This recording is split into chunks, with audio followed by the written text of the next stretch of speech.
Bueno, hola, estamos con Gabriela Weiner, ¿cómo se pronuncia tu apellido?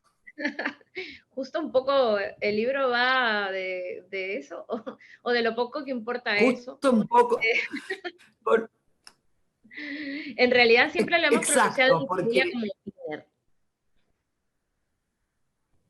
sí, eh, estamos con Huaco Retrato, que va a ser nuestro libro marcado, porque bueno, sabemos que Gabriela Weiner, no sé cómo se llame, que metió ese espermatozoide loco, el viejo Charles Wiener, o como sea, alemán, judío, en Perú, bueno, y colectó, robó, se llevó, huaquerizó todas esas piezas precolombinas como una práctica. Ahora vamos a meternos ahí, pero eh, lo que quería decirles es que el libro marcado va a ser el libro que recién acaba de publicar Gabriela, que es Huaco Retrato, porque es un libro bombazo, y ya te dejo hablar, Gabriela, porque hay mucho adentro, pero recién estaba leyendo lo que dice Paul Preciado, y nada mejor descrito, que dice: ¿se imaginan un libro donde cabe la búsqueda de un ancestro europeo, ladrón de cerámica peruana, un tatarabuelo bastardo y blanqueado, el poliamor y sus desengaños, el duelo por la pérdida de un padre, la familia heterosexual y sus secretos inconfesables, los talleres de sexo anticolonial? Poco a poco, lo que parece el encuentro fortuito de una máquina de coser y un paraguas sobre una mesa de disección se acaba convirtiendo en el mejor libro que he leído sobre la filiación y el amor en la condición postcolonial contemporánea. Gracias, Gabriela Weiner. Y Gabriela Weiner inventa el gracias lo puse yo. Gabriela Weiner inventa la psicogenealogía queer y descolonial.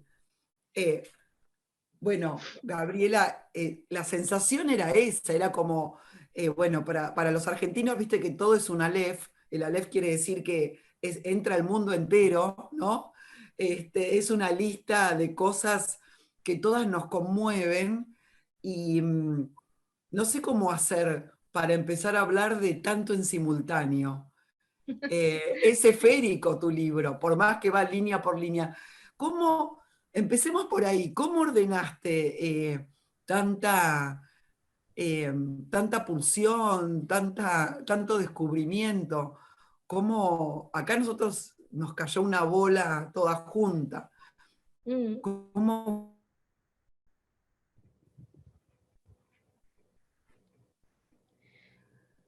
Yo también soy muy, como diríamos, alefiana, o sea, creo que toda esa visión, digamos, de la totalidad, de ese momento como cósmico, ¿no? En que todo se encuentra y se dispara, es algo que siempre me ha perseguido, que realmente pertenece como a un mundo mítico, ¿no? De pensamiento Gabriela, mágico. ya me regalaste el ser alefiano, ya me lo regalaste, gracias.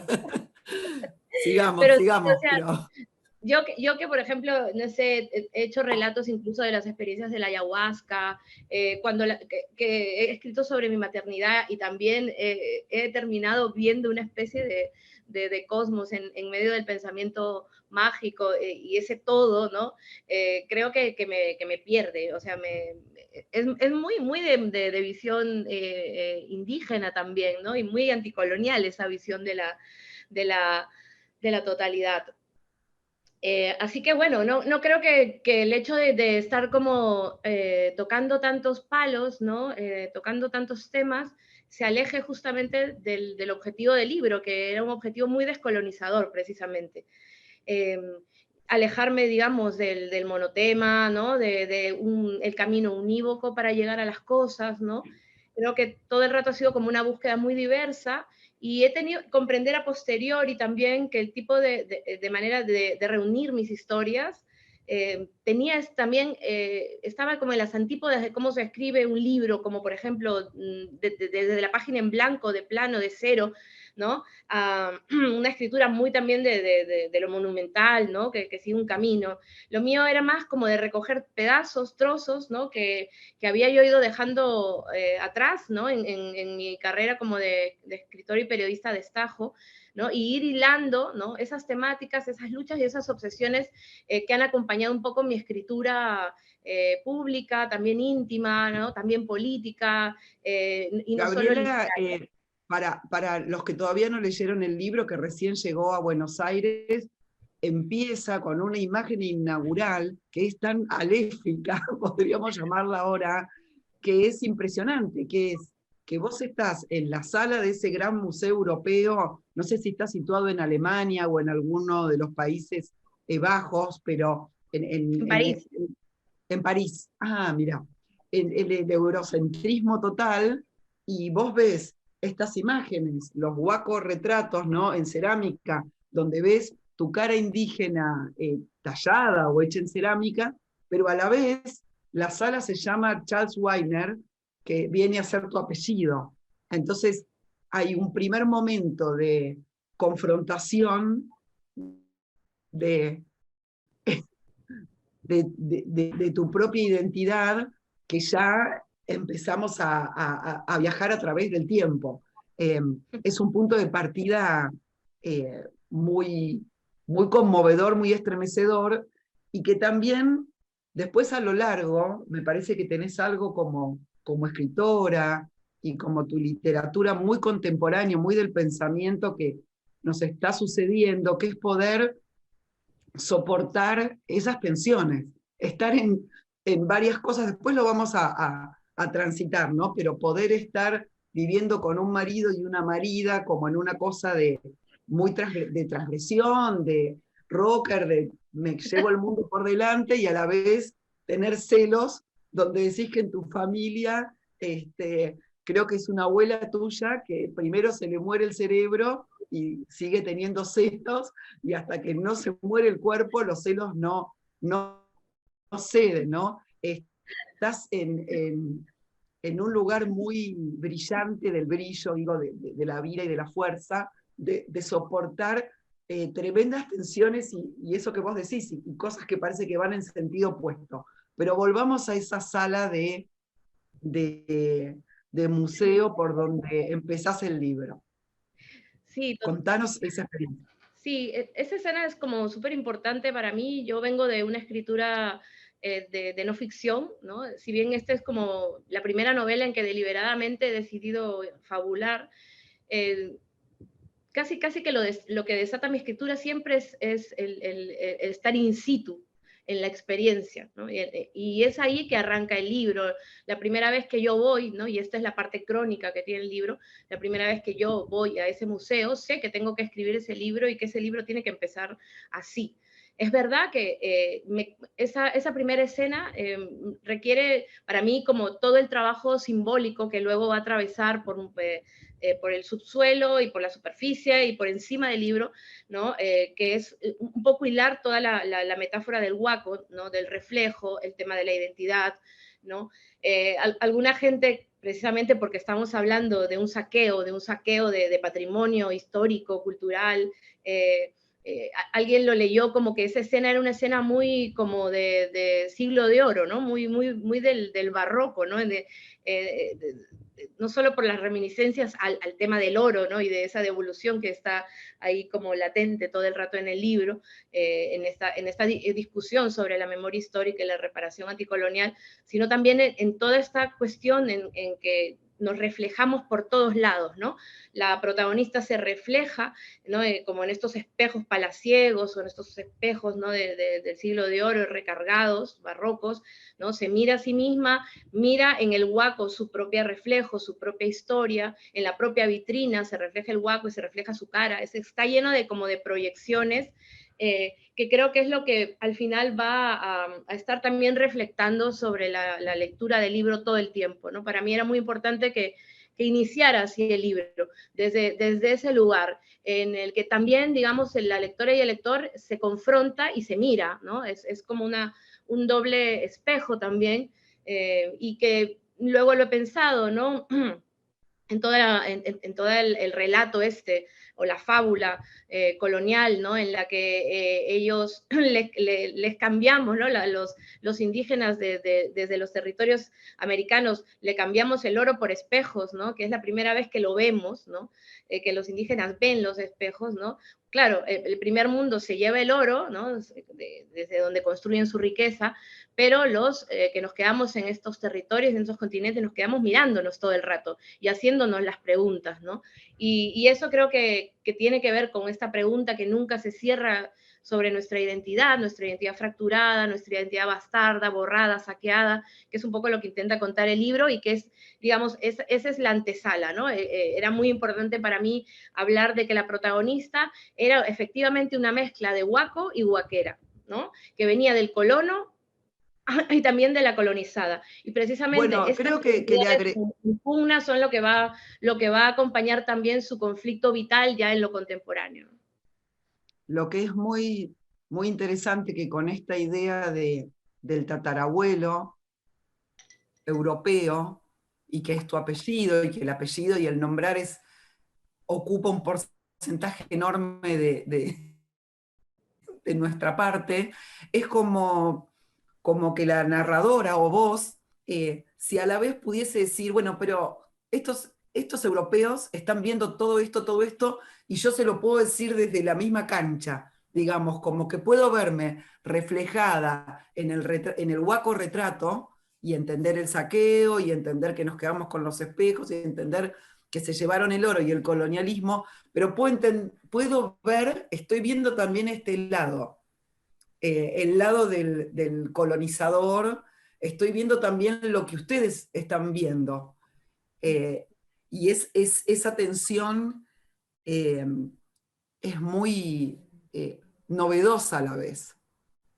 Y además, claro, no es como que tuviera que hacer la novela sobre mi tatarabuelo fascista, ¿sabes? O nazi, ¿no? Sí, sí. Porque Charles Wiener era un progresista, digamos, de su época, científico, ¿no? Alguien que está Mm. ligado al conocimiento, aunque en su caso era muy empírico, pero realmente, ¿no? Él siendo judío, además migrante, ¿no? Sabemos que construyó toda una identidad también para protegerse, ¿no? Es un personaje en ese sentido fascinante, ¿no? Que no llega a descubrir lo que tenía que descubrir y en el camino, ¿no? Para su propia valoración hace esta cantidad de estropicios, pero él no quería el exterminio del indígena. Él consideraba que el indígena era una porquería humana rehabilitable y educable por gente como él, ¿no? Entonces, para mí, esa visión europeizante, ¿no? Racista, profundamente racista, es completamente vigente, es completamente actual, ¿no? Quiero decir, es la figura del Salvador Blanco, es la idea del mestizaje como un proyecto pacificador, ¿no? Y de reconciliación. Es decir, Charles para mí era o sea, actualmente, ¿no? Lo podía ver en cada español político, a veces de derecha, a veces de izquierda, ¿no? Que siguen usando este tipo de discurso, ¿no? Para mantener también ese tipo de jerarquías que están basadas en lo racial, ¿no? Que vienen y se han heredado de lo colonial. Entonces, ahí es donde, una vez más, ¿no? Hay un puente que se lanza entre pasado y presente en el libro, porque la protagonista es una migrante en España, ¿no? Está inmersa en las luchas del antirracismo y está en sus propias búsquedas de deconstruirse en tanto feminista, en tanto persona racializada, en tanto cuerpo, etc. Y es ahí que empieza a dialogar de manera bélica casi con el libro de su tatarabuelo, ¿no? Que precisamente había sido siempre, ¿no? Promocionado dentro de su familia y en su propio país como parte de los peruanistas estudiosos del Perú, ¿no? Un austriaco, francés, etcétera, ¿no? Como un notable ilustrado, ¿no? Y como un brillante investigador, alguien que hizo mapas que permitieron el conocimiento, etcétera, pero de repente escarbando un poco más, ¿no? Es esa persona, ¿no? Que, por ejemplo, se lleva a un niño indígena que él mismo lo cuenta, ¿no? Lo compra, ¿no? Y se lo lleva a Europa con estos fines, ¿no? O se lleva, ¿no? Casi 5.000 piezas para exposición, para exponerlas. Además lo hace de unas maneras como muy sospechosas también, ¿no? Sin acreditar, obviamente, a los autores verdaderos, ni la gente que le ofrecía o le donaba estas piezas, en fin. Claramente tuvo también un lado muy oscuro, ¿no? Que no se estaba contando, y que a mí, porque nunca me sentí del todo identificada, ni me vi en esa cara, ni me vi en ese apellido blanco, de repente también es como, bueno, a lo mejor, ¿no? Este estado de sospecha me puede llevar a algo. Y efectivamente utilizo su perfil, su personaje y su biografía para decir un montón de cosas que quiero decir. No me interesa como revelar, no es un libro sobre él, no es un libro sobre el personaje, es un libro sobre nosotros, que estamos en el otro lado. Y también hay algo que de golpe empatizás o entendés por tu propio arte, ¿no? Cuando decís, bueno, él copia, toma, roba, y decís, bueno, ¿qué estoy haciendo yo? Habla de sí, es como, y vos decís, bueno, yo en mi literatura voy, copio, tomo del otro, ¿no? Sus tatuajes, sus costumbres, su látigo. Yo también veo esas, como esas operaciones como parte de, de una maleta de herramientas de las que también he hecho mano. Eso es muy interesante también. Total, Cómo, total, total. cómo puedes estar parada en las contradicciones y no estar dogmática. Es decir, bueno, esta persona es fascista, es racista, lo que dice es inmundo, lo detesto, pero a la vez lo que está haciendo ve su capa de vulnerabilidad también, ¿no? De persona judía perseguida que tiene que mostrar y dar credenciales que no tiene para ser aceptado por una academia o por una sociedad que también lo rechaza. Entonces ahí aparecen como capas kafkianas, ¿no? De opresores. ¿Cómo dialoga este libro? A mí me llamaba mucho la atención que lo estés escribiendo viviendo en España. Era algo que todo el tiempo, bueno, lo mencionás muchísimo, ¿no? Pero eh, si bien contás del Museo de París, y si bien este tatarabuelo era alemán, bueno, los conquistadores de América Latina fueron los españoles, entonces a la vez también ahí que lo estás escribiendo desde España, eh, me, me- le ponía como fuego a la cosa, ¿no? Le echaba combustible, porque es decir, bueno, pero a la vez es un cotidiano que no lo estás escribiendo desde Perú o, qué sé yo, desde Asia o otro espacio, ¿no? Sino como desde la zona caliente, estás en la Sí, trinchera. sí, sí, sí, sí, sí. ¿Cómo habló? Estoy ¿Cómo aquí en el dialogó meollo, en el meollo. Sí, en el precisamente, meollo? sí. Bueno, pues tiene mucha relación con esto que dices, ¿no? En ese momento en que hay, ¿no? Una mínima, digamos, identificación o momento de empatía con Charles, y que tiene que ver precisamente, como tú dices, que has leído muy bien, ¿no? En esa manera en que usamos de manera similar nuestras herramientas, ¿no? De alguna manera yo estoy todo el tiempo jugando, ¿no? Con mi personaje como escritora, ¿no? O como he sido etiquetada como escritora desde que empecé a escribir, ¿no? Y ese tipo de personaje como que escribe desde el yo, que se autopromociona, etcétera, que también es una especie de parodia también del Sí. escritor contemporáneo en general, ¿no? Es ahí donde entronco con Charles y donde empezamos como una especie de pequeña andadura juntos en el libro para volver a separarnos, ¿no? Y además que es muy importante la manera en que ella construye su filiación con Charles a partir de esos lugares, no por el apellido, no por la sangre, no por que finalmente todo eso es dudoso, pero lo que no es dudoso, ¿no? Es el relato que ella quiere hacer de eso. Y en esto sí nos parecemos, y en esto sí decido que seas mi antepasado, y en esto sí decido que vengo de ti, ¿no? Y es quizá, claro, a la vez también por el hecho de que los dos somos migrantes y los dos de alguna manera estamos intentando construirnos desde otro lugar que no sea la víctima, en su caso, ¿no? Directamente desde ese lugar de poder, de dominio, Y en mi caso, o en el caso de la protagonista, más bien desde el otro lugar, más bien en el lugar de la resistencia, ¿no? Porque si bien ella se siente tan llena de oscuridades como Charles, se siente muchas veces que está intentando colonizar, por ejemplo, cuerpos, ¿no? El cuerpo de su novia, por ejemplo, ¿no? Sí es verdad que hay un momento en que despierta, ¿no? A diferencia de Charles, que sigue todo el circuito, ¿no? De la víctima al victimario, ¿no? Y se disfraza y se convierte y renuncia a todo, ¿no? Ahí es donde aparece España como ese territorio, ¿no? En que la protagonista lo que hace no es lo que había estado haciendo cuando era niña, por ejemplo, para protegerse. Deja de hacer lo que hace Charles, deja de blanquearse. Y ahí rompe, ¿no? Entonces, claramente el libro es un libro no de una persona descolonizada, pero sí, por ejemplo, de una persona o de una protagonista que está en proceso de descolonización, y eso solo lo hace desde su lugar situado, claro que sí, en la diáspora. Y en la diáspora, ¿no?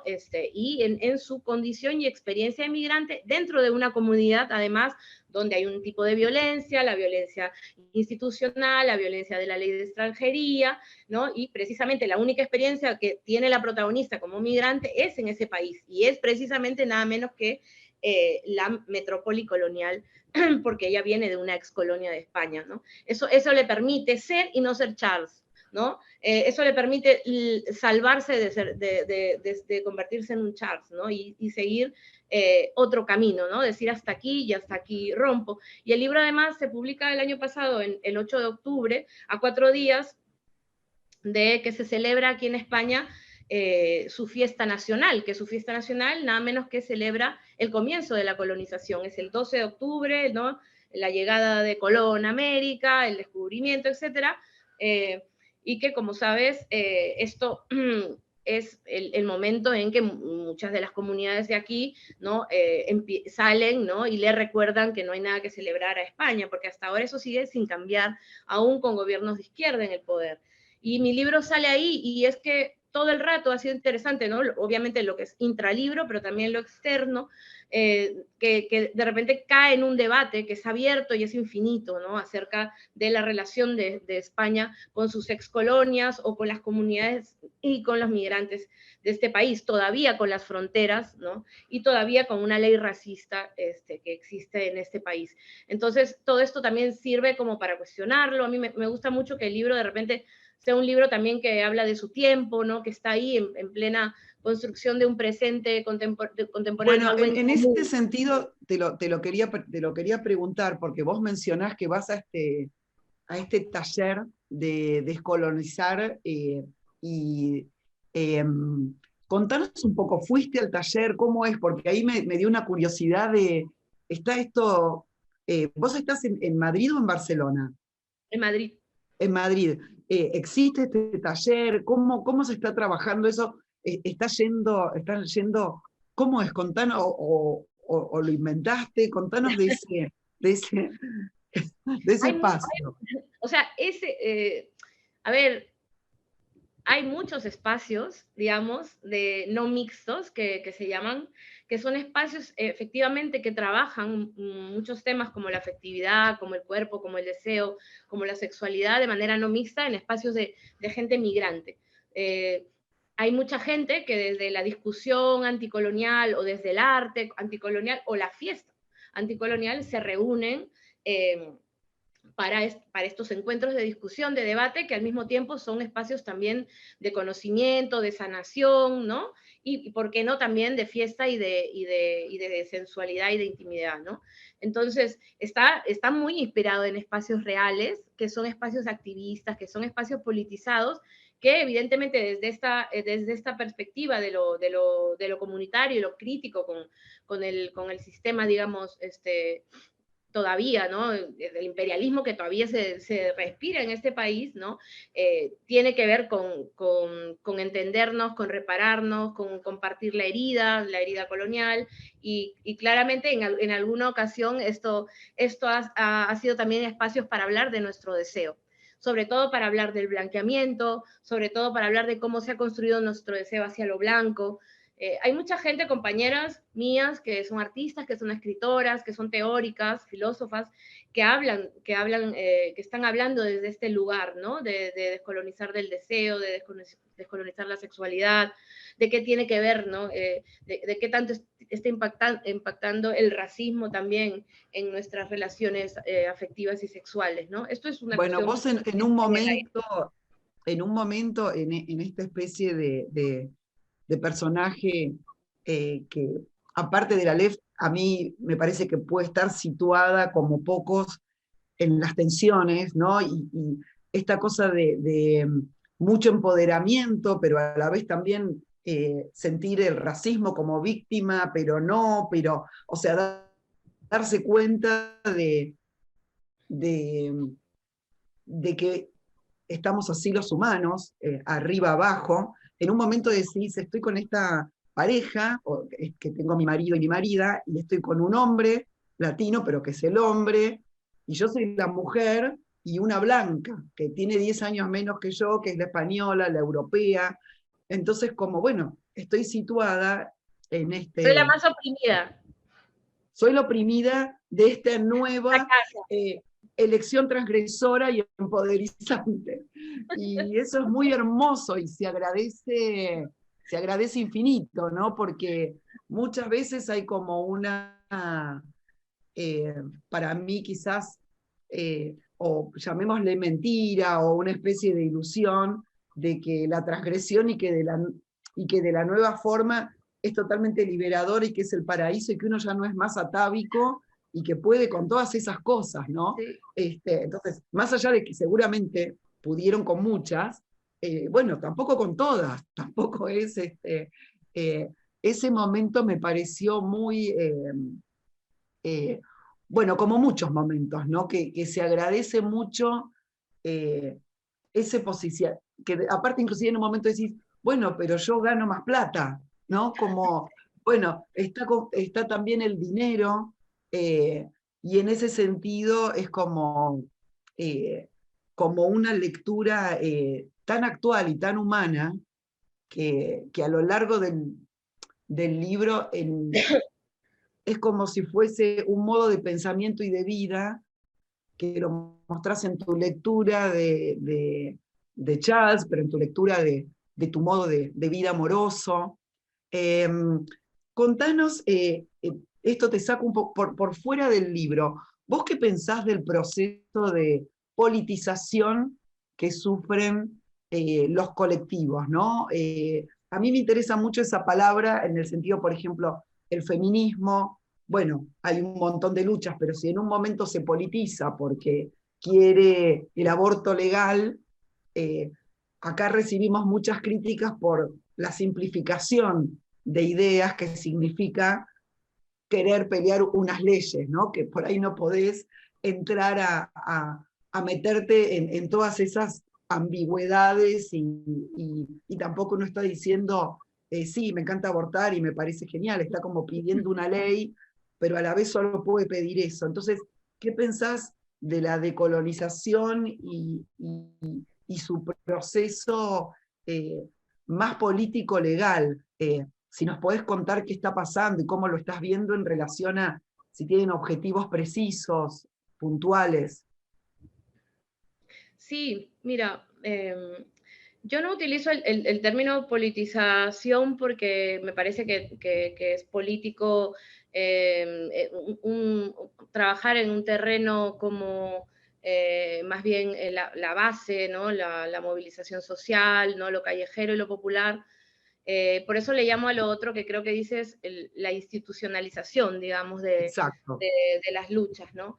Y en ese sentido, yo que participo, de hecho, tanto en procesos más autónomos como en procesos más institucionales, por ejemplo, ahora mismo en España estamos colectivamente trabajando por una ILP, que es una especie de proyecto de ley ciudadano para regularizar a 500.000 migrantes, ¿no? Esto es para conseguir una cantidad de firmas muy grande, de 500.000 firmas, de ciudadanos de aquí para que se presente al Congreso y el Congreso considera, o sea, hacer todo este trabajo que efectivamente hicieron, ¿no? Las feministas en Argentina, ¿no? sabiendo que esto es una parte de la lucha, ¿no? Quiero decir, esto produce a nivel de espacio político tensiones feroces, ¿no? Que a veces es verdad, ¿no? La institucionalidad puede matar muchas veces la vibración política, puede desactivar un movimiento que, ¿no?, era esencial y orgánicamente salido, ¿no?, de la gente, ¿no?, de lo popular. Pero bueno, yo tengo, digamos, la confianza de que podemos estar en varias trincheras sin neutralizarnos, porque efectivamente hay cosas que caminan por un lado y otras que se siguen moviendo por el otro. Yo intento, y muchas de mis compañeras, estar en unas y estar en las otras también, ¿no? Yo he hablado también con muchas compañeras que están en lo institucional o se van de lo institucional, por ejemplo, congresistas, ¿no? Agotadas, ¿no?, del machirulismo infecto, de lo poco que se avanza en ese sentido, de lo poco que se oye. Ustedes lo lograron, pero imagínate en Perú. En Perú no hay, o sea, década tras década nos estrellamos y mis compañeras se estrellan, ¿no? Y ellas me decían que, claro, ellas desisten también, ¿no? Unas se sienten solas y dicen, pero oye, por favor, vengan a lo institucional, que si no, no hacemos leyes, si no, no cambiamos cosas, ¿no? Pero luego ellas mismas terminan yéndose porque no lo pueden soportar. Entonces, es una situación como muy, muy ambivalente y muy tremenda, ¿no? A nadie le diría, oye, métete en la institucional por las leyes, o sea, consíguenos esto, porque tiene que ser un trabajo colectivo o no se hace, ¿no? En ese sentido, el proceso del aborto en Argentina es admirable, ¿no? En cómo esto se fue construyendo, aunque estoy segura y sospecho y vuelo que debe haber habido cada bronca ahí tremenda, ¿no? Pero mira, salió adelante. Aquí con regularización ya, por ejemplo, cada día es importantísimo el trabajo que se hace, pero de pronto puedes escuchar que desde el propio movimiento, ¿no?, hay esa desconfianza ante, ¿por qué vas con los blancos?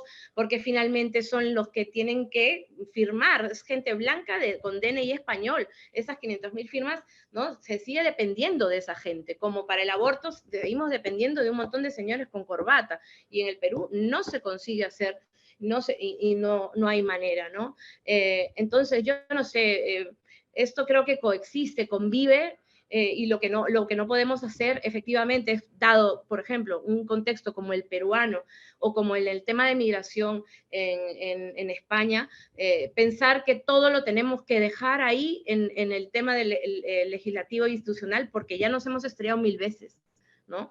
Entonces, si vamos a poner todas nuestras velitas ahí, la vamos a joder, ¿no? O sea, lo que no Y podemos en, abandonar es la otra trinchera.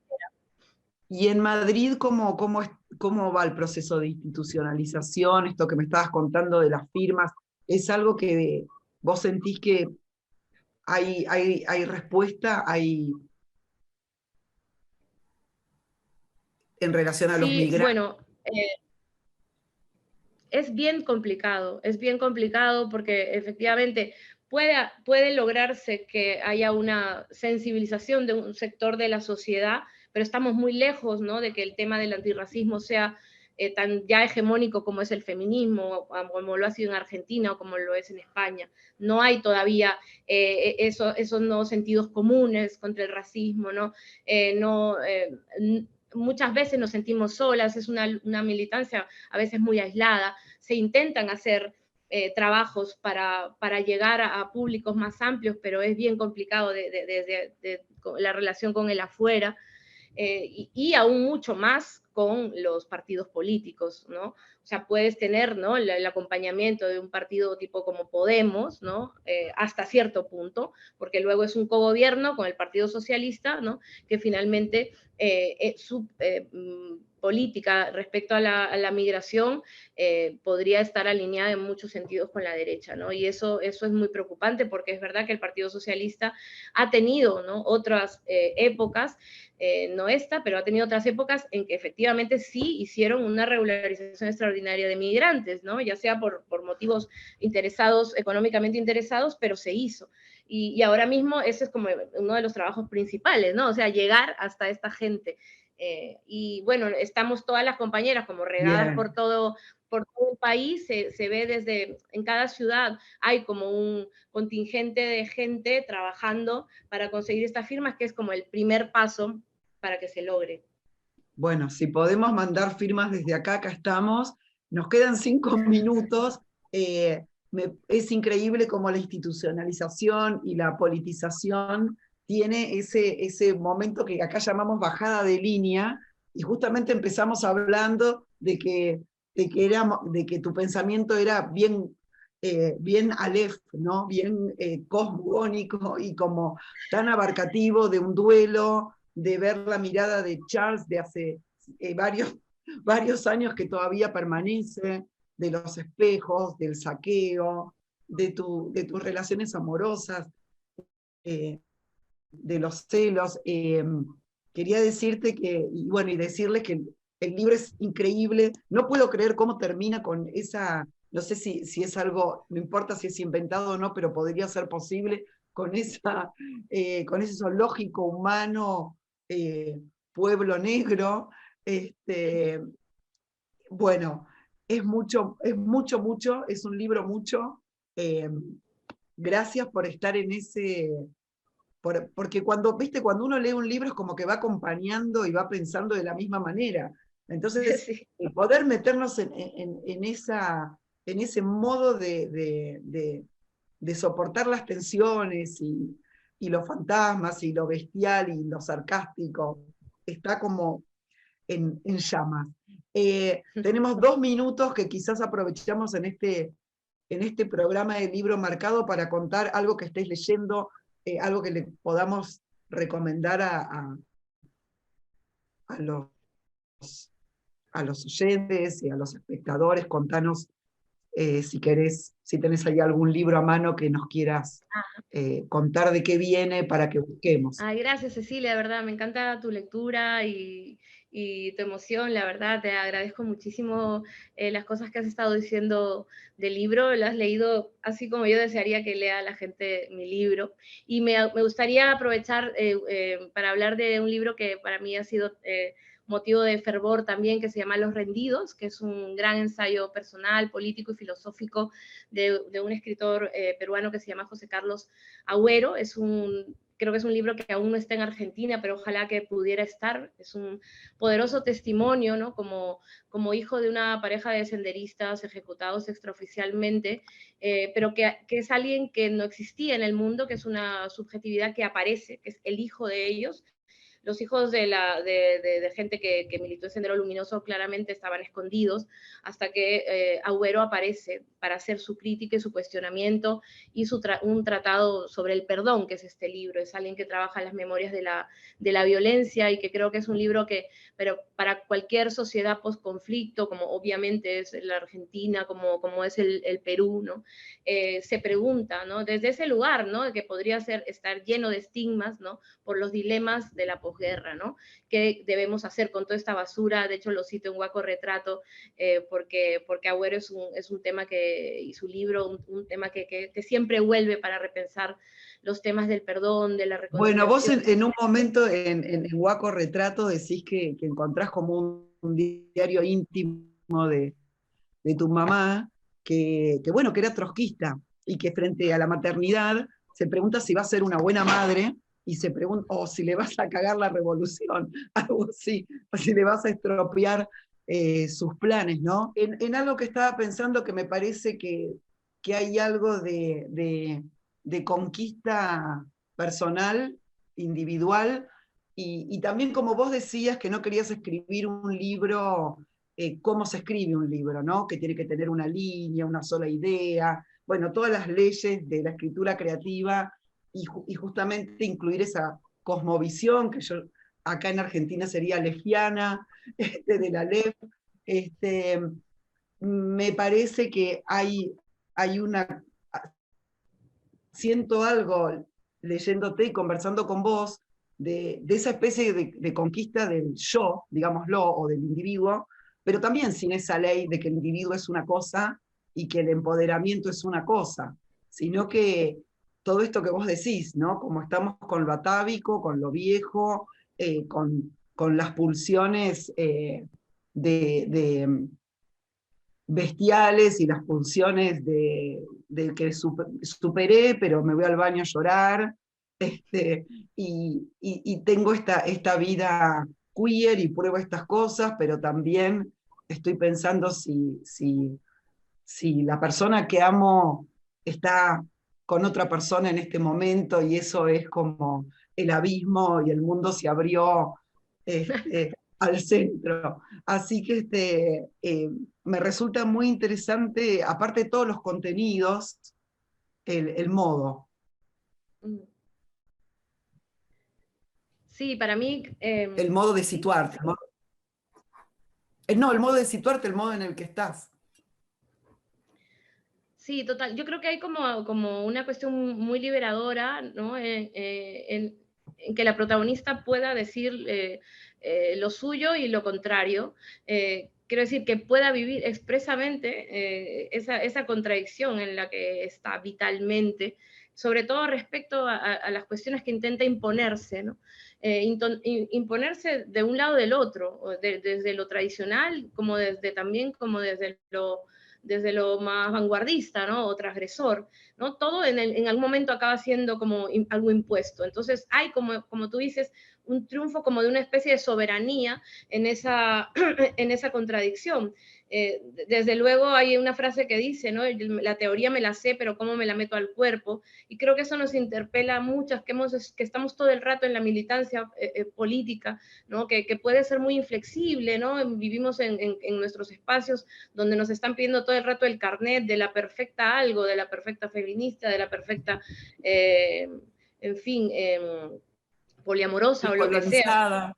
Claro, a mí no me gusta que venga un machito a decirme esto, a mí me gusta que nosotros lo reflexionemos entre nosotras a nivel interno y cómo trabajamos también esa inflexibilidad, ¿no? O esos patrulleros que nos mandamos unas a otras de repente, ¿no? Entonces, creo que la protagonista encuentra una especie de lenguaje, ¿no? Desde la ternura, desde el humor, desde la ironía cruel también, contra sí misma o a favor de sí misma y hacia el mundo y hacia las demás, que, no sé, para mí hay una especie de horizonte posible ahí, ¿no? Donde no todo está respondido ni resuelto, ¿no? Ni es todo ni blanco ni negro, ni es todo víctima y verdugo, ¿no? Sino que es un lugar de lo humano, en esa dimensión que creo que desde la que se encarga la literatura también, que es mucho más complejo que eso, y es a lo que hay que seguirle dando Entre las vueltas. muchas cosas, entre las muchas cosas, me parece que esa línea de cierta soberanía, y que vos decís, y de ternura, y de sarcasmo, creo que en el libro entiendo que vienen a la narradora le vienen de la madre. Hay algo de empatía, viste que está como ese estereotipo muy occidental de que las hijas tienen conflictos con las madres y que no sé, esa cosa monstrua de, ¿no? Que la mujer tiene que ser madre, pero a la vez después cuando es madre es un monstruo y hay que exterminarlo porque nos va a exterminar a todos. Y me parece que hay algo, por lo menos sentí, como quizás no es una línea tan, que tiene tanto lugar en el libro, pero también me parece que está atravesando ese duelo con el padre que es reflexivo, pero que tampoco eclipsa que hay una madre con con toda esta otra valija de herramientas. Eh, Total, es interesante porque yo sí que escribí mi libro de Conflicto con la Madre, que es mi otra novela de no ficción, que es Nueve Lunas, donde ahí está esa típica quiero maniqueísmo, leerla. ese mandato patriarcal también de que se peleen las mujeres, también se pelean las madres y las hijas, ¿no? Y hay una Obvio. tensión. Bueno, es un baile en realidad de amor-odio, pero bueno, en este libro, que en efecto es un proceso muy distinto y que una vez más tiene que ver con la descolonización, y es que también, ¿no? La hija ha estado todo el rato siendo, ¿no? Así como Charles era un admirado a nivel de su familia o a nivel de su país y la cultura y tal, el padre también era su referente en tanto escritor, ¿no? En torno a la palabra, ¿no? que es algo que se ha vuelto la forma de vida de esta personaje. Y es así, ¿no? Que también en su proceso de descolonizarse, mira cómo yo firmo todavía como Gabriela Wiener, nada más, no me pongo el apellido de mi madre que es Bravo, mira todo lo que está todavía pendiente, ¿no? Pero en el libro ya se ve ese movimiento en cómo se aleja, ¿no? Del padre, ¿no? Toma las distancias y se acerca más bien a la figura de la madre, que eso es descolonizarse también, para fijarse, ¿no? Incluso en su escritura, porque la que escribe, ¿no? Y que creo que hay mucha gente que es la parte que más le conmueve del libro, ¿no? Es cuando la madre escribe, cuando le escribe esa carta, ¿no? Y creo que ahí, ¿no? La protagonista también puede verse y ver reflejada, y te lo digo yo misma, ya no la personaje, sino yo misma, ¿no? Porque esto no está desarrollado en el libro, ¿no? Pero he tenido que ver y despertar al decirme, oye, a lo mejor en realidad soy escritora por mi madre, ¿no? Por el tipo de escritura que mi madre ha ido hilando en su vida, ¿no? Yo cada vez que mi madre escribe algo, yo voy y lo comparto en Facebook, en redes sociales, lo posteo y tiene un éxito brutal, ¿no? Entonces ahora mi Sí, madre sí, sí, todo quizás esto. es la Se va a voz. escribir un libro, ¿eh? Ahora. Qué hermoso, porque me parece que también la voz de las mujeres, ¿no? Como todas esas dificultades para volverse libro, para autorizarse y decir soy escritora o soy poeta, eh, es como una voz, como decía Manuel Puig, una voz como en la cocina, ¿no? Es la voz de las charlas interminables en la cocina o bajo el porche, o en la peluquería, ¿no? Como en el mercado, como que venía siendo esa voz, pero finalmente es la que está moviendo. Hermoso, hermoso ese movimiento. Gabriela, ahora sí, vamos a hacer una parte 2 en algún momento y Sí, bueno, espero que nos veamos pronto o sí, voy a ir a leer Nueve Lunas, quiero ver qué bueno también que tiene esto de la autobiografía de, no sé, 10 años más tarde o 5 años más tarde, hay otra visión y por ahí en 5 años es distinta. Yo creo que el movimiento que están haciendo ustedes, que ahora viene como lento, por lo que nos pasó a nosotras, en algún momento se acelera y en 2 años es como si hubiesen sucedido 50 años. Hay algo así, ¿no? Con las revoluciones que de golpe en algún momento compactan y, y la espera se hace todo al ojalá. mismo tiempo. Vamos por eso. Gracias. Un beso, Cecilia. Muchísimas gracias.